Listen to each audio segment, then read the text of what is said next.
حضور کی وفات کے بعد آپ کی برکت کے قائل نہیں رہے تھے، ان کو پتا تھا اب ہماری کمیونیکیشن نہیں ہو سکتی، اب اس طریقے سے ہم نبی علیہ السلام کے ساتھ گفت و شنید نہیں کر سکتے، اپنے پرابلم ان کے ساتھ اس طریقے سے ڈسکس نہیں کر سکتے۔ بسم اللہ الرحمن الرحیم۔ مرزا محمد علی نے ایک عجیب و غریب سی سٹیٹمنٹ دی ہے جس میں اس نے یہ کلیم کیا ہے کہ جتنی بھی آپ روایتیں بیان کرتے ہیں انبیاء سے یا اولیاء سے مدد مانگنے کی، وہ سب ان کی ظاہری حیات میں تھی جب ان کے ساتھ ہم انٹریکشن کر سکتے تھے، جو فزیکل اپیئرنس تھی ان کی۔ اب کیونکہ یہ چیزیں نہیں ہیں، لہذا اب ہم قطعاً بھی ان سے کوئی فائدہ حاصل نہیں کر سکتے، وہ بالکل دنیا سے جا چکے ہیں، ان کو یعنی مطلب یہ ہے کہ ہمارا کسی طرح بھی ان کے رابطہ ممکن نہیں ہے، لہذا ہم ان سے کوئی بھی چیز مانگ نہیں سکتے، مدد نہیں مانگ سکتے، نہ ہماری مدد کر سکتے۔ یہ مفہوم خلاصہ۔ اب ہم اس بات کو سمجھنے کی کوشش کریں گے، کیا جو دنیا سے چلے گئے، وصال کر گئے، ان کی کوئی ہم سے کوئی رابطہ ممکن ہے، ہو سکتا ہے، کیا وہ رابطہ ثابت بھی ہوا بعد میں کہیں کبھی؟ اس پر انشاءاللہ مختصراً میں کوشش کروں گا اس پر بات کرنے کی۔ زندہ وصال شدہ جو وصال کر گئے اس کا زندہ سے کوئی تعلق ہے کہ نہیں، ہم کچھ اس کو سمجھنے کی کوشش کرتے ہیں۔ ایک حدیث پاک ہے، حیاتی خیر لکم مماتی خیر لکم، کہ میرا دنیا میں رہنا بھی تمہارے لیے بہتر ہے، دنیا سے جانا بھی تمہارے لیے بہتر ہے۔ پھر سرکار صلی اللہ علیہ وسلم نے ارشاد فرمایا، تمہارے اعمال مجھ پر پیش کیے جائیں گے، جو تم میں اچھے ہوں گے، عمل اچھے کرے گا تو اس پر میں اللہ کی حمد کروں گا، جو تمہارے برے اعمال ہوں گے میں اس پر استغفار کروں گا۔ یہ حدیث پاک مجموع الزوائد میں اور بہت سارے کتب میں موجود ہے، امام حیثمی نے اس کو صحیح بھی کہا ہے، اور اس کے ساتھ ساتھ میرے سامنے یہ قول بدی ہے، اور اسی طرح خصائص کبریٰ میں سیوطی نے بہت متعدد کتابوں میں یہ روایت موجود ہے۔ تو لہذا نبی پاک صلی اللہ علیہ وسلم کی ایک انٹریکشن ہمارے ساتھ جو آج بھی موجود ہے وہ یہ ہے کہ آپ ہمارے اعمال کو جانتے ہیں اور اچھے اعمال پر اللہ کی حمد کرتے ہیں اور برے اعمال پر ہمارے لیے استغفار کرتے ہیں۔ اسی طرح اگر ہم مزید واقعات کو دیکھتے ہیں، مزید احادیث کو دیکھتے ہیں، تو اللہ کا فرمان ہے سورہ حامیم والسجدہ 21 پارے میں، فَلَا تَكُوا فِي مِرْيَةٍ مِّن لِقَائِهِ، آپ اس کے ملنے میں شک نہ کریں۔ اس میں ایک قول جو کہ تفسیر نصفی وغیرہ میں بھی درج ہے، کہ ایک قول یہ ہے کہ حضرت موسیٰ علیہ السلام کی نبی پاک صلی اللہ علیہ وسلم کے ساتھ جو معراج کی رات ملاقات ہوئی، آپ اس میں شک نہ کریں، کیونکہ یہ فزیکل ایک ملاقات تھی، جس حصی ملاقات تھی، اور وہ دنیا سے جا چکے، یعنی ان کا وصال ہو چکا، اور سرکار ابھی اس وقت تک وصال ظاہری سے پہلے کی باتیں ہیں، تو لہذا آپ اس میں شک نہ کریں، یہ ملاقات ہوئی۔ اب ہم اسی سے شروع کر دیں، صحیح بخاری ہے، دنیا سے جو چلے گئے کیا ہمیں کوئی فائدہ دے سکتے ہیں؟ کیا وہ زندہ سے مل کر اس کو کوئی فائدہ دے سکتے ہیں؟ صحیح بخاری کی کتاب الصلاۃ حدیث پہلی حدیث ہے، حدیث نمبر 349۔ نبی پاک صلی اللہ علیہ وسلم معراج کی رات انبیاء سے ملے، یہ بھی بالکل واضح ہے، اور اس رات انبیاء کرام علیہ الصلوۃ والسلام کے ساتھ اور کیا کچھ ہوا، یہ بعد میں انشاءاللہ ڈسکس کرتے ہیں۔ پہلی بات، کیا دنیا سے جو چلے گئے ہمیں کوئی فائدہ دے سکتے ہیں؟ کیا وہ جو دنیا موجود اس سے ملاقات کر سکتے ہیں؟ اس کی مثال یہ ہے کہ نبی پاک صلی اللہ علیہ وسلم جب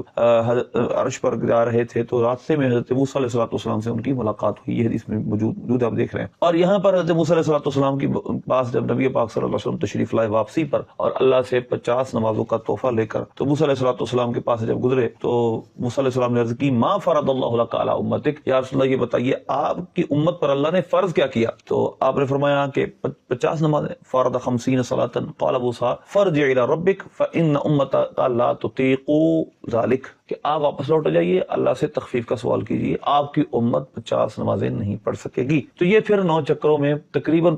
9 چکر لگے اور 45 نمازیں معاف ہوئی، 5 رہ گئی۔ تو یہ وہ آج قیامت تک کا وہ فائدہ ہے کہ جو دنیا سے ایک ہستی تشریف لے گئی، اس نے ہمارے حق میں اتنا فائدہ ہمیں دیا کہ اب 50 نمازیں قیامت تک 45 معاف ہو گئی، 5 رہے گی، اور 50 کا ہمیں ثواب ملتا رہے گا۔ یہ کیا ہے؟ ایک وہ جو دنیا سے ہستی تشریف لے گئی، اس کا ہمیں فائدہ جو نبی پاک صلی اللہ علیہ وسلم سے ان کی ملاقات ہوئی، اور فائدہ وہ قیامت تک ہم اٹھاتے رہیں گے۔ تو لہذا یہ پہلی مثال میں نے آپ کے سامنے دی ہے۔ اسی طرح یعنی کہ یہ بنیادی طور پہ مثال یہ ہے کہ جو دنیا سے چلے گئے وہ ہمیں فائدہ دیتے ہیں۔ اچھا، یہ پہلی مثال اس کی جو نے دی ہے، اور اس سے انٹریکشن ہو سکتا ہے۔ اب انٹریکشن کیسے ہو سکتا ہے یہ الگ بحث ہے، لیکن ممکن ہے۔ آگے چلتے ہیں۔ حضرت موسیٰ علیہ السلام، حضرت ابراہیم علیہ السلام، حضرت الیاس علیہ السلام، مختلف انبیاء کرام علیہ السلام سے نبی پاک صلی اللہ علیہ وسلم کی اس دنیا میں ملاقات ثابت ہے۔ معراج کی رات، یہ مسلم شریف کی حدیثیں آپ کے سامنے چل رہی ہیں، اور کتب حدیث میں بھی ہیں۔ تو صحیح مسلم کی حدیثیں جو میں نے پہلے بھی نبی پاک صلی اللہ علیہ وسلم کی حیات ظاہری پر پورا میرا ایک کلپ تھا، اس کے اندر میں نے یہ سارے ریفرنس دیے تھے، اور اس جگہ بھی آپ دیکھ رہے ہیں کہ صحیح مسلم میں یہ روایتیں موجود ہیں۔ نبی پاک صلی اللہ علیہ وسلم نے فرمایا، میں موسیٰ علیہ السلام کی قبر کے پاس سے گزرا، فاذا هو قائم يصلي، وہ کھڑے نماز پڑھ رہے تھے۔ پھر اسی طرح آپ نے فرمایا کہ میں ابراہیم علیہ السلام کے پاس سے گزرا، وہ کھڑے نماز پڑھ رہے تھے۔ اب قطن یہاں پر یہ مراد ہے کہ روحیں کھڑی تھی، نبی پاک صلی اللہ علیہ وسلم فرمایا وہ کھڑے نماز پڑھ رہے تھے۔ اب کھڑے ہونے کا، بیٹھنے کا تعلق روح سے تو نہیں ہے، روح ایک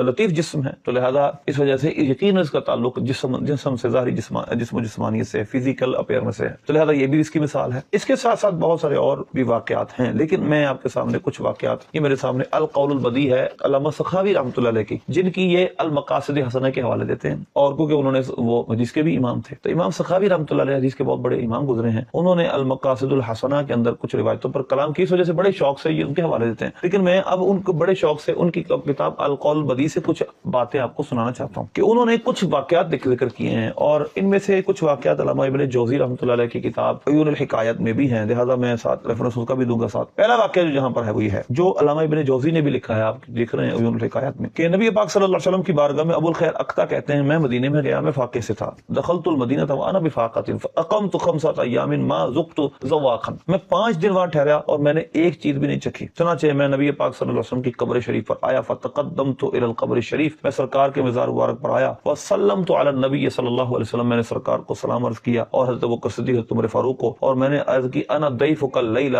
یا رسول اللہ، یا رسول اللہ میں آج آپ کا مہمان ہوں، انا ضیفک اللیلہ یا رسول اللہ، وتنحیت ونمت خلف المنبر، میں وہاں میں ایک سائڈ پہ ہو کر ممبر کے پاس پیچھے لیٹ گیا، فرأیت النبی صلی اللہ علیہ وسلم فی المنام ابو بکر عن یمینہ وعمر عن شمالہ وعلی بین یدیہ، میں نے نبی پاک صلی اللہ علیہ وسلم کو خواب میں دیکھا، حضرت ابوبکر صدیق آپ کے دائیں طرف، حضرت عمر فاروق بائیں طرف، اور حضرت علی المرتضی آپ کے سامنے تھے، فحرکنی علی، مجھے مولا علی نے حرکت دی، فرمایا قم قد جاء رسول اللہ، رسول اللہ صلی اللہ علیہ وسلم تشریف لے آئے ہیں، فقمت الیہ فقبلت بین عینیہ، میں اٹھا، میں نے نبی پاک صلی اللہ علیہ وسلم کی دونوں آنکھوں کے درمیان بوسہ دیا، فدفع علی رغیفا، حضور نے مجھے ایک روٹی دی، فاکلت نصفہ وانتهى، اٹھا میں نے آدھی روٹی کھا لی، اس کے بعد میں کھڑا ہوا، فاذا فی یدی نصف رغیف، جو باقی روٹی بچ گئی تھی وہ آدھی میرے ہاتھ میں تھی۔ اس کو ابو عبد الرحمن سلمی نے روایت کیا، اور علامہ ابن جوزی نے اس کی پوری سند ذکر کی ہے، اور اس کے بعد علامہ ابن جوزی نے اس پہ کوئی کلام نہیں کیا، تو لہذا سے پتہ چلتا ہے کہ اس کی سند پہ ان کو کوئی کلام نہیں ہے۔ علامہ ابن جوزی الموضوعات میں، الموضوعات جو آپ کی اس موضوع پہ کتاب ہے کہ آپ نے روایت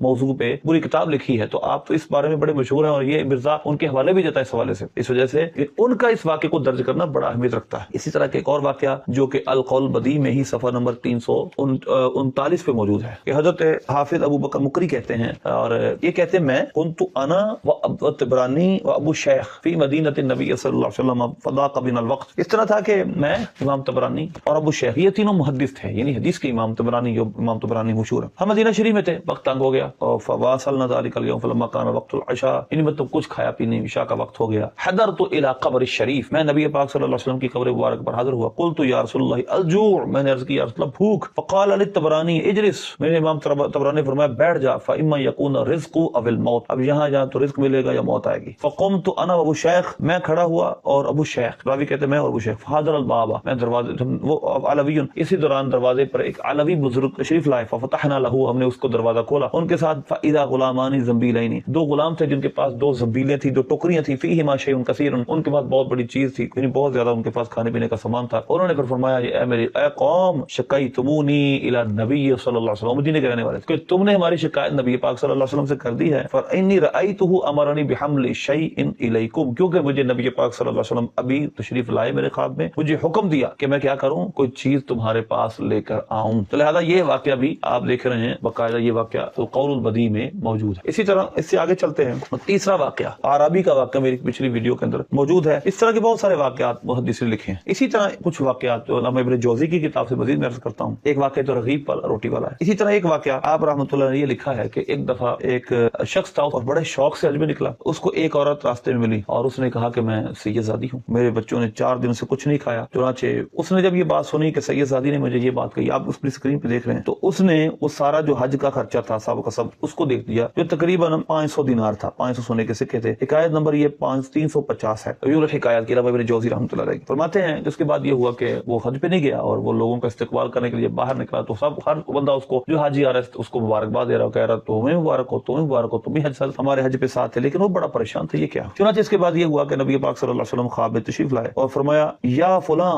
لا تعجب من هذا تہنیت الناس لک بالحج، یہ لوگوں کی جو تہنیت، لوگوں کا جو تجھے مبارکباد دینا، اس پہ تعجب نہ کر، کیونکہ تیری صورت پر اللہ نے ایک فرشتہ پیدا کر دیا ہے جس نے تیری طرف سے حج کیا ہے۔ تو لہذا یہ علامہ ابن جوزی نے یہ بھی حکایت نقل کی ہے، تو زندہ جو زندہ ہیں وہ نبی پاک صلی اللہ علیہ وسلم سے یوں انٹریکشن کرنا ان کا ثابت ہے۔ اسی طرح ایک اور واقعہ جو علامہ ابن جوزی رحمۃ اللہ نے اسی کتاب میں اول الحکایت میں لکھا ہے، ایک شخص ہے وہ کہنے لگا کہ میں سو گیا ایک